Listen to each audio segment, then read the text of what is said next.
Hello and welcome to the AuthorAlly podcast. I am your host, John Ryder, author of the suspenseful thriller Forest Hill Falls, now available on paperback and hardcover through Amazon and ebook through Apple Books and Google Books.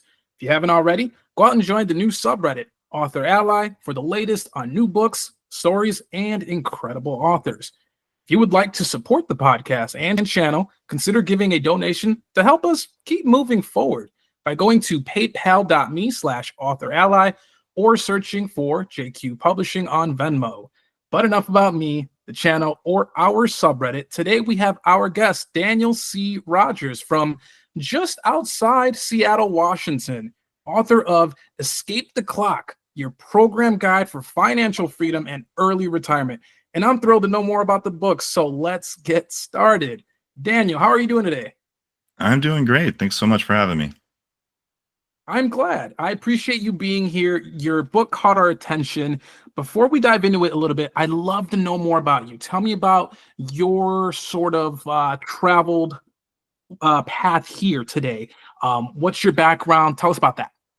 Yeah, absolutely. In a way, this book that we're going to talk about is a little bit of an autobiography, because I really, did a lot in the last 20 years on my own financial journey. And I tried to capture that into a guide that would be helpful for people, because I grew up in extreme poverty. I was the first one in my family to go to university. I put myself through it. I ended up with over $100,000 in debt by the time I left school. And that was terrifying for me. It's like, what am I going to do? How am I going to pay this off? And I didn't pick a degree that was something I was extremely passionate about.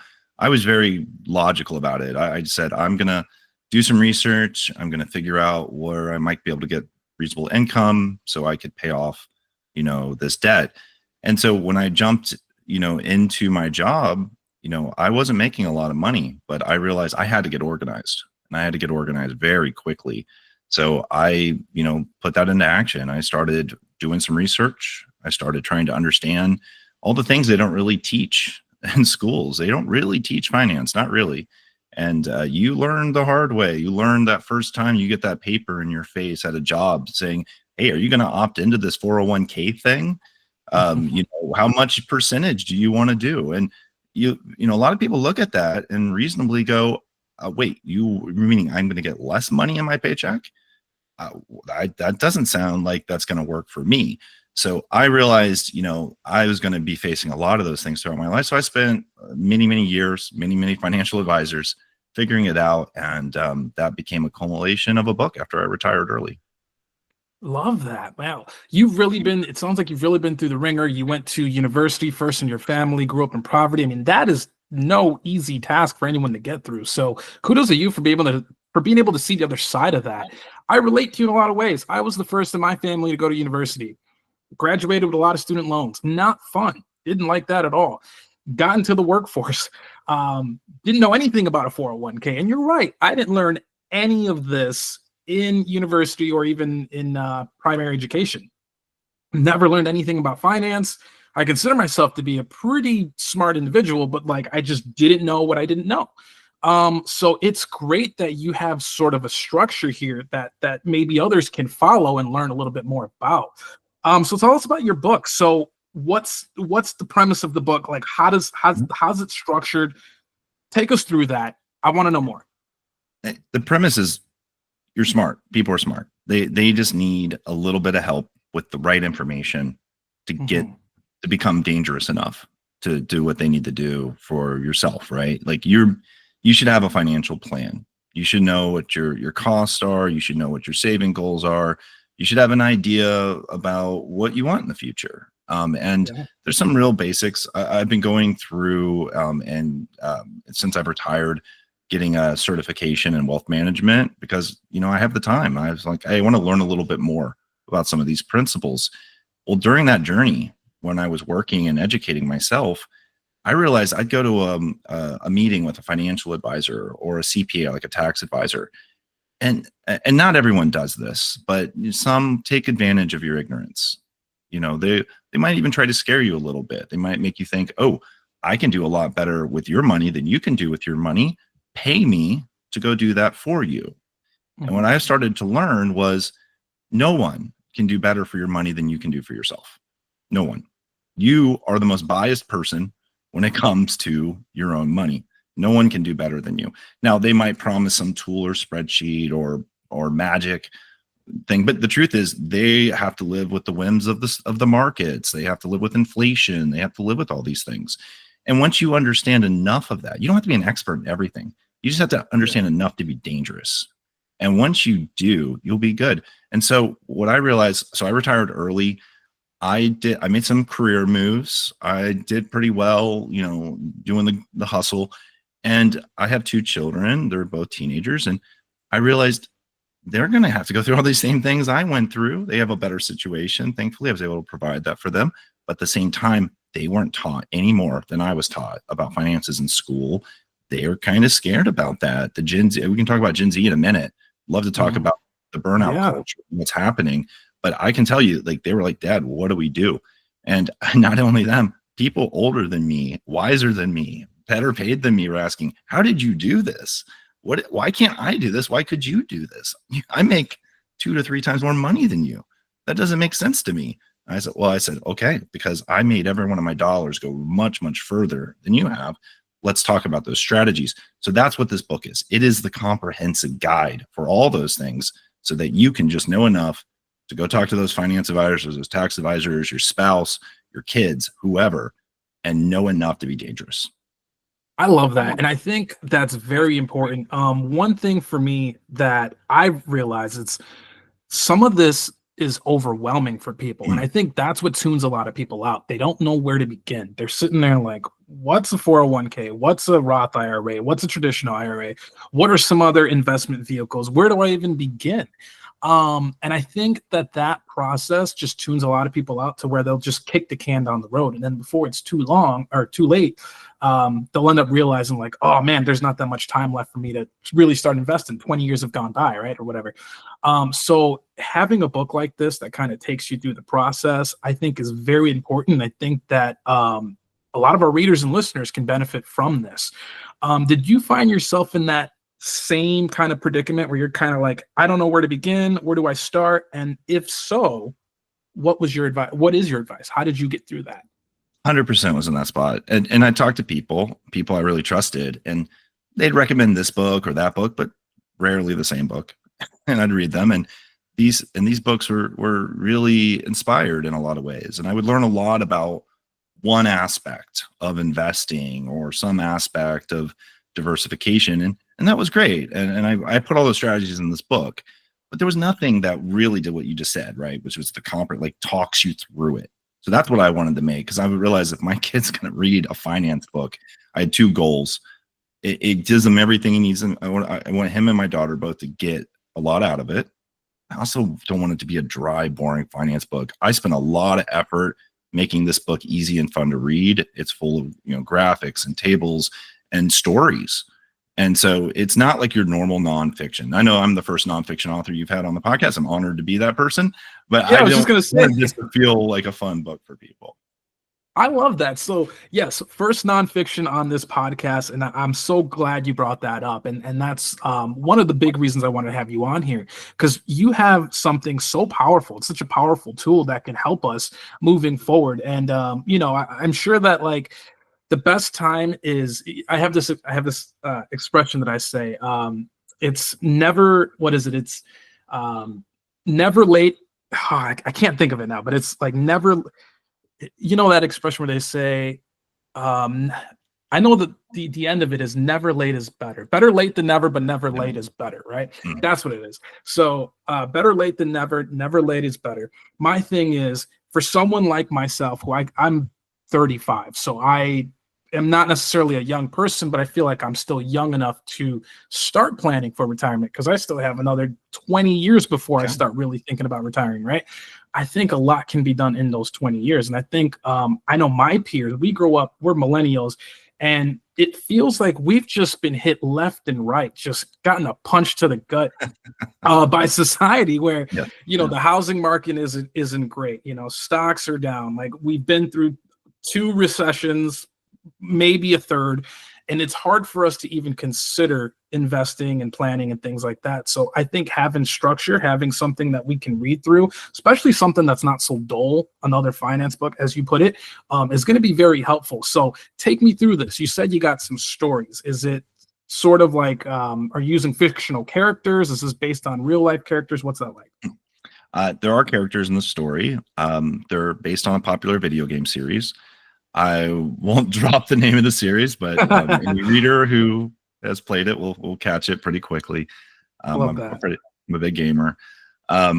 Yeah, no, it's there's a structure to the book, right? Like it starts with a bit of my story and some stats about just why financial independence and retirement are stuff you should be thinking about literally as soon as possible. It's never too early to start on this one. And actually, the earlier, the better, right? These are snowballs that we want to get going and really generate into large wealth. But there's also strategies covered in the book about doing a little bit over time, right? You can do cost dollar averaging investments, value investing. You can think about, how do I maximize my 401k, but not over invest in my 401k, so I have extra cash to go put in other places. The thing that overwhelms people is just the sheer number of options of things you can do with a single dollar. It can be overwhelming, but the truth is, if you think about this as buckets, I need to fill a certain number of buckets. Some are more important than others based on where you are at your life at that time, because you're not always going to make the same amount of money. The amount of money you make, because we live in an income-based system, a taxation system, it actually will hurt you to do certain things when you make too much money, but you get advantage when you make less money. So for me, I'm in an early retirement situation. I don't know if you've heard of FIRE, financial independence, retire early, but it's a big movement that started happening. I'm not a FIRE person, but I kind of am at the same time, because it happened to be my framework I built out of desperation for myself, happened to have some of the same principles that framework uses. And it basically comes down to the fact that if you think about it, if you were just to work 8 hours a day, 5 days a week, right? Well, it's like what, 40 hours a week. Then you're spending about 90,000 hours working during a 45-year career. That's 34% of your waking hours working. That's a significant investment of your time. And one big principle in wealth management and some older psychology about how we think about work and our relationship and our identities with work is that human capital is actually a measurement of you and your skills, not how much money you make. And in the book, the underlying pen or principle is that human capital is really related to your time. And you are rich with the time that you have, and how you spend that time matters. Because if you were spending it developing a new skill, for instance, that could generate maybe more money. But if you were spending it working for a corporation that's not going to pay you more money, then you're missing out on a potential opportunity to increase your earning power. If you can maximize, or optimize is probably a better word, the time you have working, knowing what the amount of money you need to be financially independent is, once you hit that goal, you have the option to stop. I'm not a stop working everyone. I'm a have the option to stop working person. Love that. So I want people to have the option. And that way you don't feel trapped by your job. You don't feel trapped by your life. As soon as you feel that liberation, that weight come off your shoulders, you might actually find that your relationship with your job shifts, the paradigm shifts. Now, the job that was just suffocating you, you don't feel so suffocating. You might feel a little braver one day to ask for a raise. You might feel it's a little easier to say no to something that is being asked of you to do. All of a sudden, it's a little bit more bearable. You might actually find that your work-life balance improves. Or you find, no, this is a toxic job, I need to leave it. That usually can mean making a move to more income, maybe a better job. Or if you're financially independent, maybe you leave, you don't work anymore. And the book gives many, many strategies. Chapter 6 is just full of strategies on how to build wealth and basically optimize and benefit based on different phases of your life, which we call the life cycle. So, you have your working phase, you have your retirement phase. Everyone knows those two.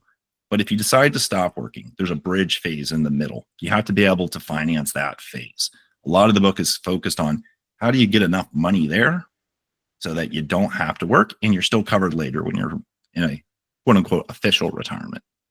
Tell me more about the bridge phase. What exactly does that phase cover? Is that like the back end of your life, if I'm understanding correctly? You can think of more of like the post-work phase, pre-official retire phase. So like official retirement's between 65 and 67. We consider it that because that's when Social Security and other, retirement benefits are available to people without penalties.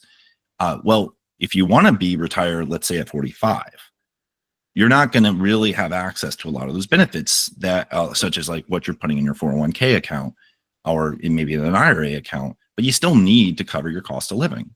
And it's actually a simple math problem. And the book has formulas and stuff. And there's some dry stuff in there because there has to be, but there's some formulas on how do we calculate that. And I actually built a tool. It's free. It's out there. Anyone can use it, but it's a planning spreadsheet. It's the kind of thing those finance people are trying to get you to pay them because they have one of these. I just basically took mine and I put it in a template and I just put it out there. It's on the website. But really, you just put your data, your information in there, and it starts to run the calculations for you. You don't have to take the book and go figure out how to run the calculations for yourself. You can just put your stuff in the spreadsheet. You can see where you stand and set your goals. And then you can see how many years, at what age, how close you'll be to your goals, and you adjust your strategies as you go. And really, what you're trying to get to is a financial independence target. And hopefully it's during your working phase. Yeah. And then you have the option to start a bridge phase. You don't have to, but if you want to, you could. That's what I'm in. I'm in a bridge phase right now. I'm doing strategies like tax gain harvesting, where I'm able to sell more stocks without paying more taxes because I was able to take my work income down. There's a bunch of different strategies and stuff that you'll see in the book. That's amazing. That's great. And I love that you put a link out there for everyone to use, because just having the tools readily available, it kind of like cuts through all the, I don't want to call it the BS, but all the, the things that are preventing you from moving forward in this and start implementing your own forums and your own data. That way you can see right in front of you. So that's great. Kudos to you for putting that out there. I do want to touch on something you said that did catch my attention. You mentioned optimization, and it feels like from what you're saying, like time can be one of your greatest assets. And when I think of that, I look at that and I'm like, that is absolutely true. Oftentimes, if you're at a dead-end job, you're really just fiending for some work-life balance. And a lot of times that's where people get frustrated, and then they're in a toxic work culture where it's work, get paid as much as you want or as much as you need to make the living easier for you. And then people lose a lot on their self because they lose their self to work. So I thought that was interesting how you mentioned sort of time is sort of a great asset for you. I think that's important. And I think that's the reason why a lot of people do want to retire early. They want to have a little bit of living left, right? Like, no one wants to work till 65. And I think they're trying to push it up to 70 now in the States. And it's just like, don't want to do that. There were pretty much riots in France when they tried to push up the retirement age. No, this is a very real thing. We're talking about our lives here. One of the big regrets about standard retirement, there's all this great survey data out there about people who have gone through, retired at 65, 70. They have some regrets. And I actually start the book with the 5 big regrets in there. But some of it's actually over saving, believe it or not. Sometimes they feel like they should have spent more when they were younger because they had the energy to enjoy that money more, which is hard to do when you're older. Others just feel like they waited too long to retire. Waiting until you're that age, a lot of your life does pass you by, and it's just a fact. And so, being able to have the option to retire maybe in your 30s, 40s, 50s, 60s, whenever it is that you feel like is the right time for you, it just opens up the doors, the possibility. So like I said, I didn't ever thought I would go back and go back to school, but I'm learning because it's actually fun for me. It's the first time I've enjoyed school ever. Is what I'm right now. I volunteered a nonprofit teaching this topic, finance. I do it online for free. You can actually go to my website and grab a slot with me and I'll go talk to you right now about this. This is how I'm giving back, and I'm enjoying it. Every day I wake up excited now because I'm young, I have full of energy, and everyone makes fun of me like, hey, you say you're retired, but are you? You're working, you're writing all these books, and you're doing all this teaching, and you're playing these sports, and you're doing this and you're doing that. Like, yeah, I guess I'm not retired. I'm just living my best life, and that's what I want everyone to be able to do. I love that. And yeah, you're enjoying your best life, man. There's nothing wrong with that. That's where we all aspire to be. That's absolutely great. And I feel like, you mentioned now you're really enjoying the school. It's the first time you've ever really enjoyed school. It's because you're learning what you want to learn. You're doing the things you want to do, man. And that's just an amazing thing. So kudos to you for being able to do that. Your website I see here, escapetheclock.com. Is that correct? Yeah, that's right. I put together a website for myself just to mostly support not just the book, but just people to understand this topic and kind of reach out to me. Or I put a couple of videos out and things like that to help with that tool. You can find the planner. I have the free planner there as well. Yeah, so escapetheclock.com is a great place if you're interested in this book or any of that. But again, like a lot of this is really focused on helping you where you are, and everyone's situation is different. And so there are a lot of products, services, and people out there who are actually making a lot of money on this topic. So one thing I would just say is just be careful. If it's definitely something you should be spending your time and effort and energy on. Just be aware, like there might be some product that's like, hey, give us all your data and we're going to go and do all this for you magically. It'll do some good stuff for you, but just keep in mind like what the agendas are. Look at the legal agreements when you talk to a fiduciary. Make sure you understand what services are offered, how they get paid.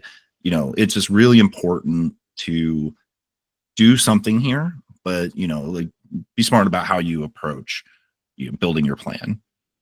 Daniel, what's the hardest part about making a book like this when you're in the process of writing it or maybe publishing it? What's the hardest part for you? Yeah, great question. So because this was my lived experiences and research across 20 years, writing most of the book is really easy for me. I wrote it in just about 2 months, and it's almost a 500-page book. So it's pretty comprehensive. It touches everything from buying a house for the first time to how do you save for a dependent's education, how do you think about retirement accounts, how do you actually get the most out of savings accounts, how do you invest. And when I say investing, I'm not just talking about the stock market. There's lots of ways to invest. And then I get into the topic of passive income. And a lot of people don't even think about this topic, but passive income is a really important part of this journey. Because if you think about it, what ties you to your job?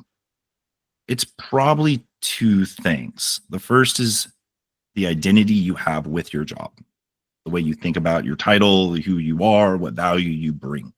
The second is the financial stability you get from the paycheck you're earning.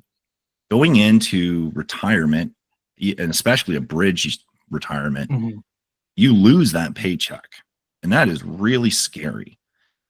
Even if you've done everything and you've oversaved and you have so much money sitting there and you've diversified it and you've mitigated risks, you still not having a cash flow coming in every month can be really hard to feel like you're safe. And so passive income is a way to supplement your cash flow when you don't have that paycheck. You still are getting paid. You're not getting paid from some company for your human capital. You're getting paid because you did one of the many strategies listed in the book. And there's lots of ways to learn about this, but an easy example here would be real estate. Let's say that you've done a good job, you've made some savings, now you have some capital, and so you decide to put some of it into, maybe you want to flip a house, maybe you want to put it into an apartment complex, maybe you want to actually buy a second home and rent it out. Any of that rental, income that you have is considered passive income, but it's not really passive because you have to do work. So you have to be careful. That could become a new job. You don't want to create a new job. You want to make sure you're still getting paid. So you'd have to then pay a rental, basically a real estate management company to go do the stuff for you. But what I've learned, and these are the things that slowed me down in the book, I had to go do the extra research of the types of strategies I didn't do and I talk to these amazing people who become very wealthy doing these things to learn, how do you do real estate properly? What did you do to create passive income for it? How much effort are you putting into it? How much work, was it when you started? How much work would it be when you're retired? And that last 20% of time I spent on those things took about 80% of the time of me publishing the book as it went and Wow. talked to everybody. Is there any side of research that you enjoyed over the other? Kind of Enjoyed most, let's say? Yeah, I kind of enjoyed all of it because it was stuff I wouldn't necessarily have spent time on, because I'm a very risk averse person. I don't like Yeah. gambling. I don't like taking big risks. But and I feel like real estate can be a little risky, so that's not something I had personally done. Crypto was another. Like, I learned a lot about crypto, way too much really, and I started doing a little bit of it because it felt a little bit more comfortable in some areas, but not others. So I cover some of that in there. But like stock markets, where I've been most comfortable. It's so funny. I say I'm risk averse and I don't like gambling, and then I mentioned the stock market. There are smart and careful ways to invest in the stock market, and I've done very well with that. And even in this current economic shift that we're all going through, like, I've been able to protect things and make good moves, and others are doing that too.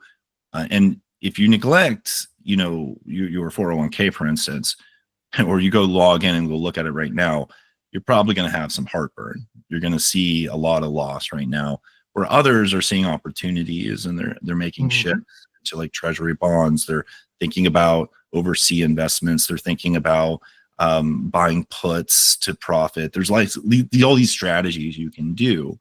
And so knowing that they're out there, what the strategies are, and again, educating yourself to be dangerous, you can realize any different scenario is an opportunity to go and shift what strategy you deploy, and then you can stay ahead and you can mitigate risk. And that's what I try to do. I try to give you all those options. I love that. That's very, very educational. Just on a personal level, I don't know if you put this in the book or not, but do you have a favorite strategy? Like, for myself, I try to look at everything as sort of an opportunity. So I play Yeah. the short game and I play the long Yeah. game. I play the Yeah. crypto game. I play everything.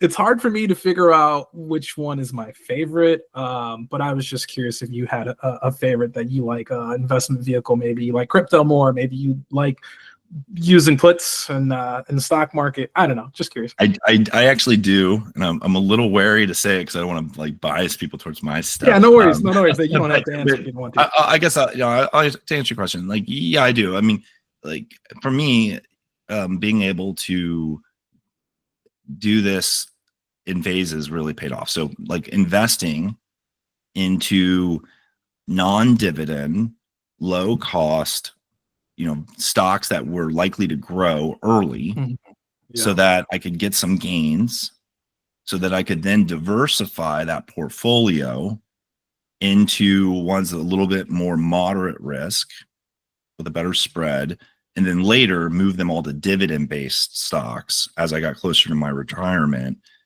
worked really well, because I could allow that growth and expansion. It allowed a larger portfolio of stock options, and now I continuously get paid through dividends, as well as I'm able to sell calls on top of them. So that was a long way of saying I personally enjoy doing covered calls. I find that so a covered call, for anyone who doesn't know, is if you own at least 100 shares of a stock, you could actually buy a contract against your shares at some price. And others can then, you basically get paid a premium from a brokerage service for doing that. So you're getting paid, and you keep that money no matter what, to say, I'm willing to let go of my shares at some price. Now, you don't actually have to sell your shares at that price by the date that contract expires. You could potentially change the date by rolling it. You could, basically buy back the contract yourself. Or you could just let it expire worthless, meaning no one wants it. So you keep premium and you keep the stocks. So that's what I typically do. I set a price I'm willing to let them go at, but mostly I'm picking stuff that I know it's not going to sell at. So that way I'm constantly getting cash flow from my large portfolio of stocks. And that's just one of many options I put in there, right? And that's for the stock person. That's the person who's like, hey, stocks are going to be my thing. I'm going to slowly do the investment strategies that I see in the book. And over the course of 5, maybe 10 years, I now built a portfolio. I can start to shift to one of these other things. I know that's one thing. It's a lot of information, but I also mentioned for most people, what I recommend is just focusing on high yield savings accounts. And the reason is it's like a 2-bird with 1 stone approach. Right now, if you look, we're at record levels of debt. Okay, so in the United States, there's $17.5 trillion of debt. $1.13 trillion of that is credit card debt. That it's really, really high. We're seeing record level. Astronomical numbers. We're seeing record levels of delinquency rates on credit cards, especially for young people. It's over 3%. And so the average credit card balance is what, $6,360, the average balance. That's including young people, like teenagers. Okay. Imagine, like an 18-year-old with a $6,000 credit card balance. So and rates are like 29%, maybe higher. Yeah, they're super high. Imagine, how do you beat a 29% return? Right? You're borrowing money, knowing it has a cost to it. You got to pay 29% on top of that. What stock investment, what real estate, what investment has more than 29% return? It's like the cost of borrowing is just ridiculously expensive. Yet everyone does it. You kind of have to do it. It's kind of required. And there's ways to do it really smart. And I cover those in the book. But I guess what I'm getting at is knowing that you need to eliminate that debt. And you need to have some savings by being able to get rid of the debt, which is the detractor from being able to have the extra cash available to build the savings.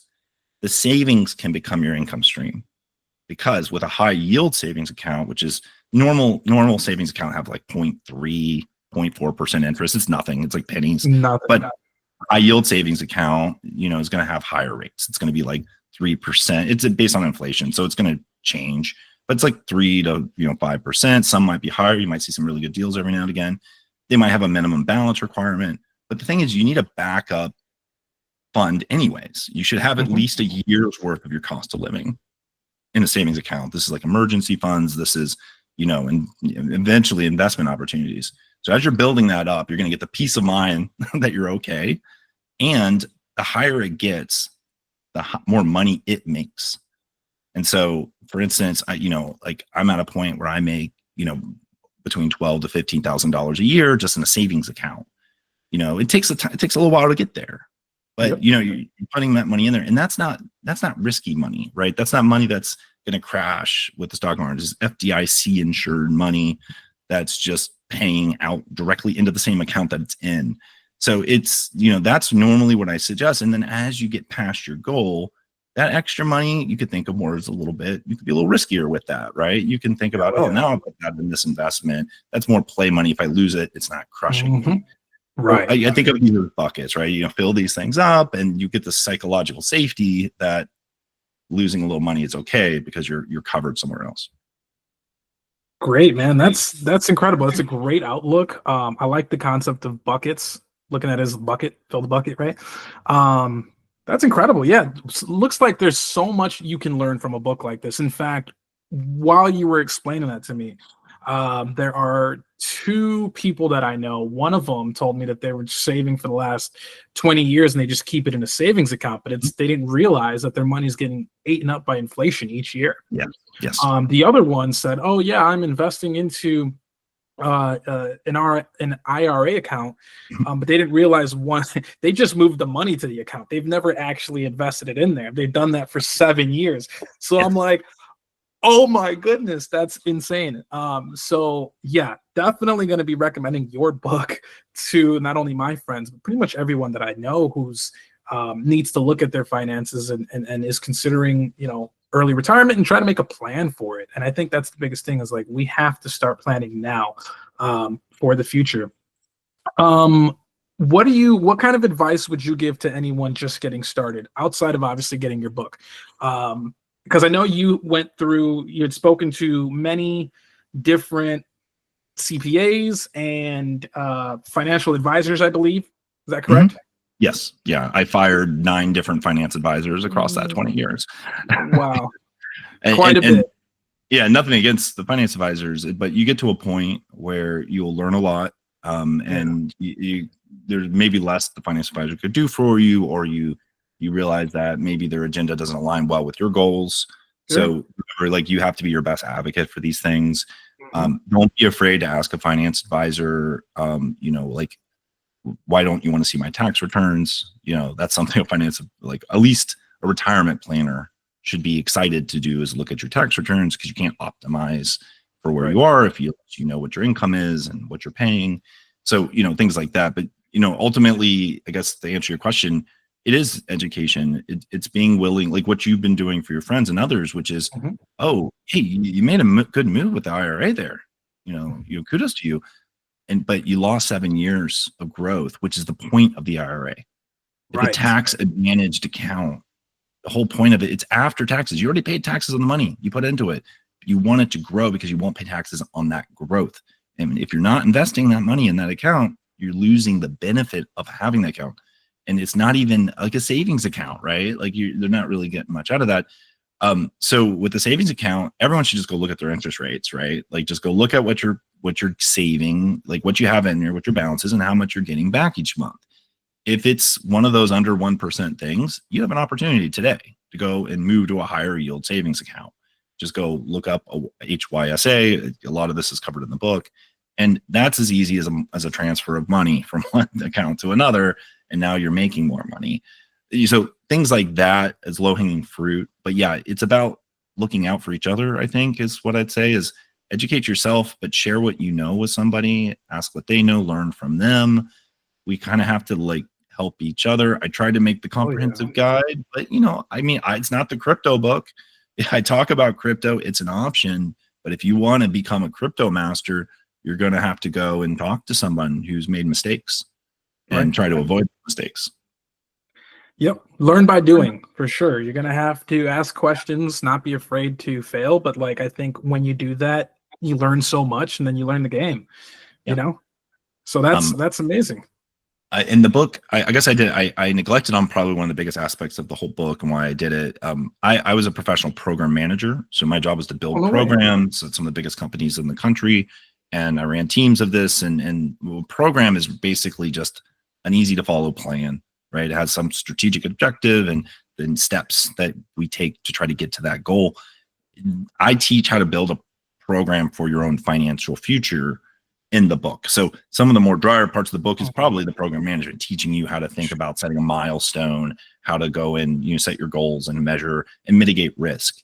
But the reason that's important is being your own program manager means you're building something that not only you learn a lot and benefit from building, but you can share it with a spouse or a financial advisor, and they can see exactly where you are, and you can have much more productive conversations with people about what you're trying to accomplish. And I think you'll find, instead of just showing up and saying, help me, and then answering 1,000 questions and hoping you got something out of it, you're saying, here's my plan, poke some holes into this, or help me make it better. Or, you can actually learn from what you're doing. And I give you all the strategies to build that plan, but it's up to you to pick the ones that are relevant to you. Because not everyone has kids, right? Not everyone's going to go to college or retire early. Yeah, everyone's gonna have different needs, different desires, different plans. I get that. Daniel, I want to get your book. Where can I do that? Do I just go to your website? Is it available on Amazon? Yeah. So I had never done nonfiction before. So when I was deciding to publish it, I wanted to do it right. So I actually went to Amazon and I searched up the top books of this category, and I looked through the preview of each to try to see how were they being published. And I found I reached out to all those top publishers and said, hey, I have a book that I think is unique. Can you help me get this out there? And one of them did. They were very kind. They helped me do that.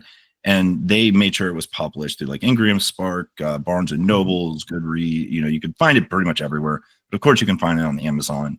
And escapetheclock.com has links to each of those places. So it's kind of like the hub. It's probably the easiest way to do it. But yeah, if you wanted to go straight to Amazon as well, you can do that. and look it up that way. Just Escape the Clock, program guide should be enough, or my name. And the other thing I would mention is on the website, there's a newsletter you can sign up for.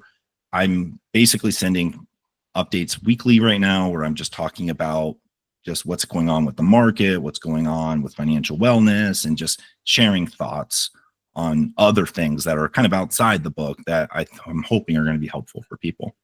Sure, that's exciting. I didn't know you had a newsletter. That's great. And we can just go to escapetheclock.com and sign up for your newsletter.